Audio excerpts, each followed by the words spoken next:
Now, Labour moved today to try to distance itself from the politically damaging charge that it is soft on welfare claimants.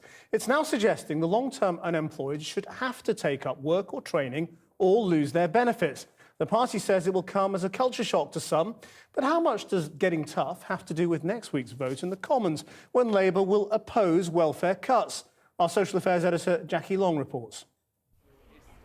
Walking tall, Francis Kohler has just found a new job and couldn't be more delighted. He's been out of work for 2 years. Under Labour's plans, he'd have been forced to take any job. For him, no one should need that much persuading. You have to work. It's actually a crime not to work from my own perspective. If you've got your hands and you've got a head on your neck, you've got to work and make a living and support, yourself and others. Got an interview today. Encouraging noises from the Shadow Chancellor on his tour of a job centre in East London this morning. But their latest jobs proposal would see those on job seekers allowance for 2 years having to take any job offered to them for just the minimum wage or lose their benefits.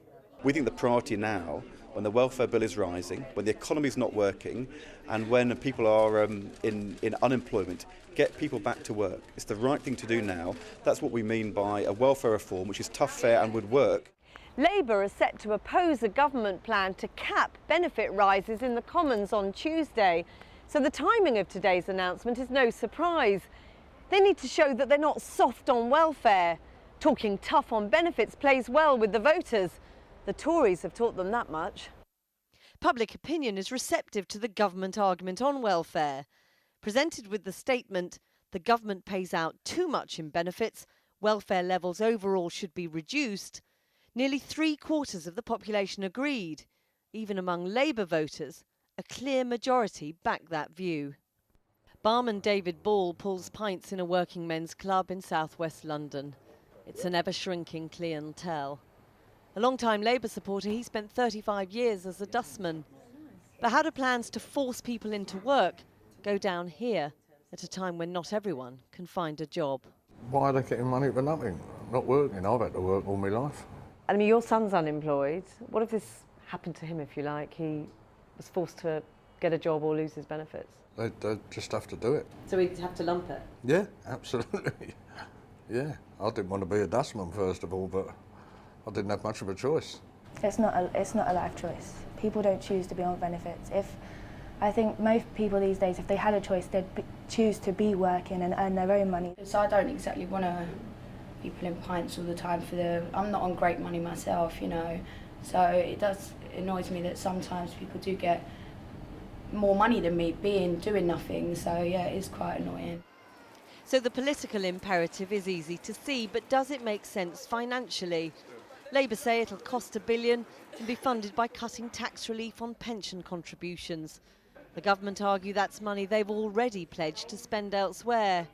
The real test, perhaps, will it create long-term work for people? The evidence for that is not yet clear.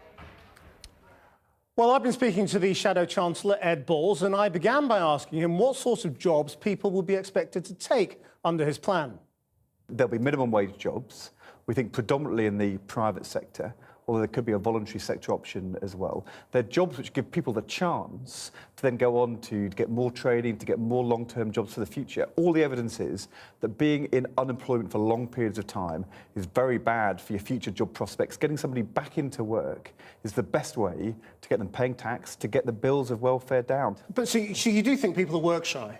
Look, I think there will be always some people, the rich avoiding tax, people trying to avoid working on benefits. There's always going to be some people playing the system. I think the vast majority of people want work, are looking for work, who are unemployed and need help to get work. And but then why do you want to force them to take jobs that they wouldn't normally consider, that will be minimum wage, lowly jobs? I mean, you could have somebody in their 50s, made redundant from quite a senior job that you're now going to force to stack shelves or something. Well, I think it's fair to say to the taxpayer that there's no option of simply being on benefits year after year after year, which means that the small minority who are playing the system can't do so. But I also think it's fair to people who want work and are looking for work to say, we'll give you an extra help. We will help you with an extra subsidy to a private employer to take you on a minimum wage job, which is the best route into better work for the future. All the evidence is that is the best way to help people. And look, I'm not playing the Tory game of smearing everybody who's out of work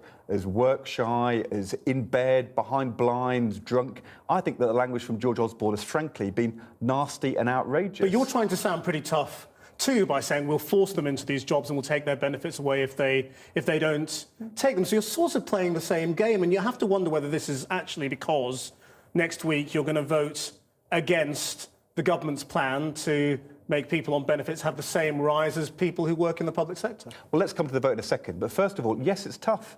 People want things to be tough, but they want it to be tough and fair and to work. The government uses nasty language about the unemployed, but they've got no proper work programme. The work programme is failing. There's no guarantee to get a job. That's why long-term unemployment is going up.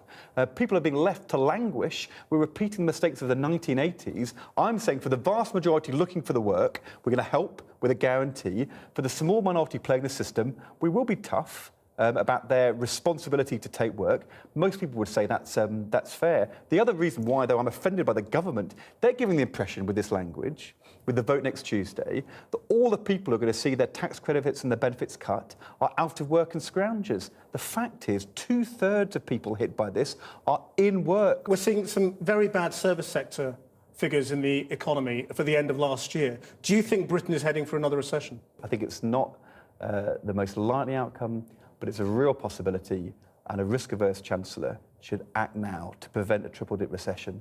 And I just see more of the same from the Chancellor, who 2 years ago told us the economy was safe, and then we had another recession. So it's a real concern, and I think the Chancellor should act.